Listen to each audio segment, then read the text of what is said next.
Assalamualaikum warahmatullahi wabarakatuh. Sebelumnya izin memperkenalkan diri, nama saya Alfian Soserian Muhammad dengan NIM 120220022 dari kelas R1. Pada kesempatan kali ini, saya akan mempresentasikan perencanaan kawasan Danau Maninjau.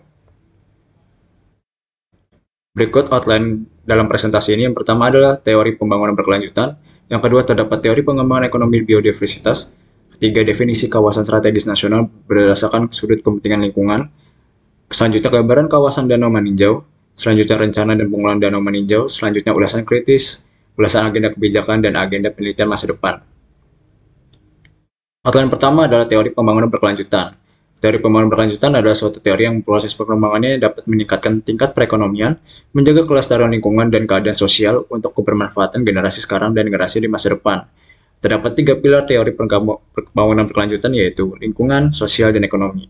Dari tujuan pembangunan berkelanjutan adalah menciptakan sistem yang memastikan bahwa pertumbuhan ekonomi tidak dapat merusak lingkungan, tidak menyebabkan kemiskinan atau ketidaksetaraan sosial, dan dapat dipertahankan jangka panjang. Konsep teori pembangunan berkelanjutan ini juga menekankan pentingnya partisipasi masyarakat dalam proses pembangunan, baik dalam proses perencanaan, pengambilan keputusan, maupun implementasi program-program pembangunan. Outline selanjutnya adalah teori pengembangan ekonomi biodiversitas. Konsep ekonomi biodiversitas merupakan salah satu konsep yang digunakan dalam pengembangan ekonomi lokal atau PEL untuk pembangunan wilayah berkelanjutan. Konsep ekonomi biodiversitas memiliki kaitan dengan konsep ekonomi ekologi dan pengakuan bahwa perlindungan tanaman dapat kompatibel dengan aktivitas produktif. Berdasarkan Edwards dan Afibardi, tahun 1998, Houston 1994. Konsep ini mencakup berbagai pendekatan termasuk pembayaran jasa lingkungan, pengembangan produk berbasis keanekaragaman hayati, pengelolaan ekowisata, dan pengembangan bisnis berkelanjutan yang mengintegrasikan nilai keanekaragaman hayati dalam model bisnis mereka. Konsep ini juga menekankan pentingnya partisipasi masyarakat dan konservasi keanekaragaman hayati untuk mencapai pengelolaan yang berkelanjutan dan berkeadilan bagi seluruh pemangku kepentingan. Outline selanjutnya adalah definisi kawasan strategis nasional sudut kepentingan lingkungan.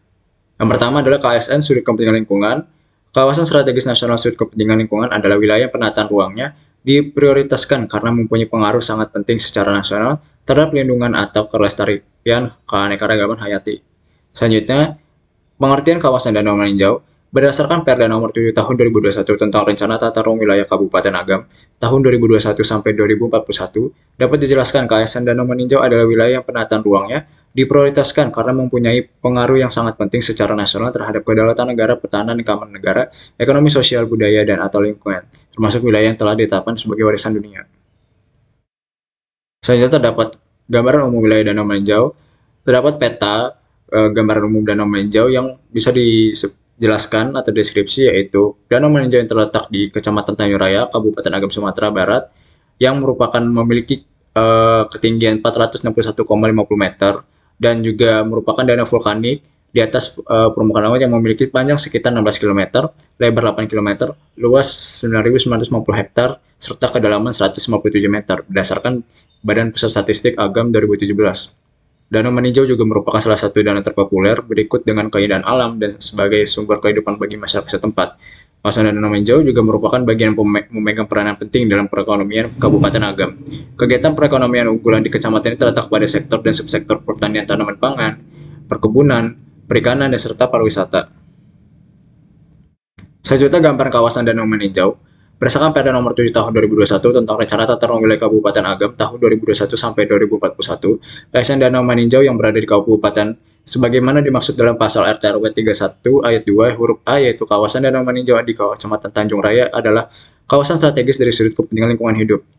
Selanjutnya terdapat gambar PLTA di Danau Maninjau. Danau Maninjau juga dijadikan PLTA semenjak tahun 1983. Air Danau Maninjau dimanfaatkan untuk membangkit listrik tenaga air atau disebut PLTA Maninjau.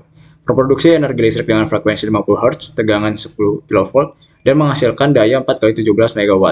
Lokasi pusat pembangkit listrik, powerhouse, dan bangunan pengontrol berada di sekitar Jorong Lubuk Sao, Nagari Koto Malintang, Kecamatan Tanjung Raya, Kabupaten Agam. Selanjutnya, Danau Maninjau telah dimanfaatkan sebagai area budidaya ikan dengan keramba jaring apung. Berikut dengan fotonya, dapat banyak jaring apung di Danau Maninjau. Aktivitas budaya ini ikan keramba jaring apung saat ini telah melampaui ambang batas keseimbangan ekologis yang telah disebabkan dan menyebabkan ekosistem perairan hancur dan runtuh. Selanjutnya, di Danau Maninjau hidup sebanyak 16 spesies ikan. Terdiri dari ikan asli dan ikan introduksi yang disengaja maupun yang tidak disengaja ditebarkan ke danau ini. Berdasarkan tropik level, makanan ikan yang hidup di Danau Maninjau terdiri atas herbivora, omnivora, dan carnivora. Satu spesies yang berbudidaya antara lain adalah air tawar, Danau Maninjau, Sungai Antokan ke laut adalah ikan sidat. Selanjutnya adalah rencana dan pengelolaan Danau Maninjau. Terdapat tabel yang berisikan peraturan, dokumen, dan indikasi program. Pertama, peraturan PP nomor 50 tahun 2011 tentang dokumen rencana induk pembangunan kepariwisata nasional tahun 2010 sampai 2025. Program daya tarik wisata alam yang berbasis potensi, keanekaragaman dan keunikan lingkungan ayam di wilayah daratan. Selanjutnya, peraturan kedua adalah terdapat PP nomor 50 tahun 2012 dapat di dokumen rencana induk pembangunan kepariwisata nasional tahun 2010 sampai 2025. Indikasi programnya adalah program pembangunan destinasi pariwisata yang aman, nyaman, menarik, mudah dicapai, berwawasan lingkungan, meningkatkan pendapatan nasional, daerah, dan masyarakat. Selanjutnya peraturan PP nomor 50 tahun 2015 tentang dokumen rencana induk pembangunan kepariwisata nasional tahun 2010 sampai 2025. Terdapat indikasi program yaitu pemasaran pariwisata yang sinergis, unggul, dan bertanggung jawab untuk meningkatkan kunjungan wisatawan Nusantara dan mancanegara. Yang terakhir terdapat di Peraturan Perpres Nomor 60 Tahun 2021 di dokumen penyelamatan Danau Prioritas Nasional. Indikasi programnya adalah program pertama, pengintegrasian program dan kegiatan penyelamatan Danau Prioritas Nasional ke dalam penataan ruang. Program kedua adalah pengintegrasian program dan kegiatan penyelamatan Danau Prioritas Nasional ke dalam kebijakan, perencanaan, dan penganggaran. Program ketiga adalah penyelamatan ekosistem perairan, ekosistem sepadan, dan ekosistem daerah tangkapan air danau. Yang terakhir, program terakhir adalah pengembangan sosial ekonomi, penguatan kelembagaan, dan peningkatan peran pemangku kepentingan. Selanjutnya terdapat ulasan kritis, yang dimana kawasan Danau Maninjau ini dari sudut kepentingan lingkungan hidup diprioritaskan peningkatannya karena pemanfaatan ruang yang tidak sesuai dengan daya dukung dan daya tampung lingkungan hidup. Masalah berdasarkan PP nomor 60 tahun 2001. Yang pertama adalah sedimentasi, yang kedua menurunnya kualitas air danau, yang ketiga pencemaran air dari kegiatan di sekitar danau, keempat program kegiatan pengelolaan danau prioritas nasional belum terintegrasi dalam dokumen perencanaan maupun kebijakan. Selanjutnya kesebaran sampah dan gulma yang tidak terkendali, selanjutnya penurunan keanekaragaman hayati dan pemanfaatan lahan sepadan, danau yang tidak tertata dan berdampak mencemari atau merusak danau, serta Danau Maninjau ini termasuk juga ke dalam lahan kritis, erosi, banjir, dan sedimen. Dari ulasan kritis terdapat usulan agenda kebijakan.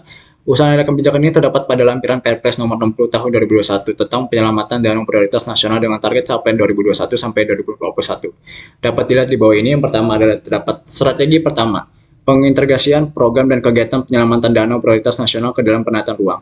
Strategi pertama dibentuk karena ada masalah. Yang pertama adalah pemanfaatan ruang yang tidak sesuai dengan daya dukung dan daya tampung lingkungan hidup. Yang kedua terdapat strategi Yang kedua itu adalah pengintegrasian program dan kegiatan penyelamatan danau prioritas nasional ke dalam kebijakan, perencanaan, dan penganggaran. Strategi kedua ini dibentuk karena ada masalah program kegiatan pengelolaan nasional belum terintegrasi di dalam kebijakan dan dokumen perencanaan. Selanjutnya strategi ketiga yaitu penyelamatan ekosistem perairan, ekosistem sepadan, dan ekosistem daerah tangkapan air danau. Strategi tiga ini dibentuk karena menurunnya kualitas air, sebaran sampah dan gulma di danau, pencemaran air danau dari kegiatan di sekitar danau, adanya sedimentasi di dalam danau, penurunan keanekaragaman hayati, pemanfaatan lahan sepadan danau yang tidak tertata, dan berdampak mencemari atau merusak danau, serta lahan kritis, erosi, banjir, dan sedimen. Strategi keempat yaitu adalah penerapan hasil riset, pemantauan, evaluasi, dan pengembangan basis data dan informasi. Strategi 4 ini dibentuk karena keterbatasan data dan informasi danau yang terbaharui. Yang kedua, belum optimalnya monitoring dan evaluasi dalam pengelolaan danau. Yang ketiga, yang terakhir adalah diperlukan peningkatan monitoring dan evaluasi serta pengembangan data dan informasi. Strategi terakhir adalah strategi 5, pengembangan sosial ekonomi, penguatan kelembagaan, dan peningkatan peran pemangku kepentingan. Dibentuk strategi 5 ini karena ada masalah diperlukannya peran dan keterlibatan para pihak. Lalu dari agenda kebijakan dan usulan kritis, terdapat agenda penelitian masa depan. Yang pertama adalah penyusunan rencana tata ruang kawasan Danau Maninjau. Yang kedua adalah studi penelitian keanekaragaman hayati di kawasan Danau Maninjau. Yang ketiga, penelitian aktivitas masyarakat lokal untuk ekonomi lokal di kawasan Danau Maninjau. Yang terakhir adalah analisis ketidaksesuaian penggunaan lahan dan pemanfaatan ruang di kawasan Danau Maninjau. Demikian presentasi dari saya, kurang lebihnya mohon maaf. Wassalamualaikum warahmatullahi wabarakatuh.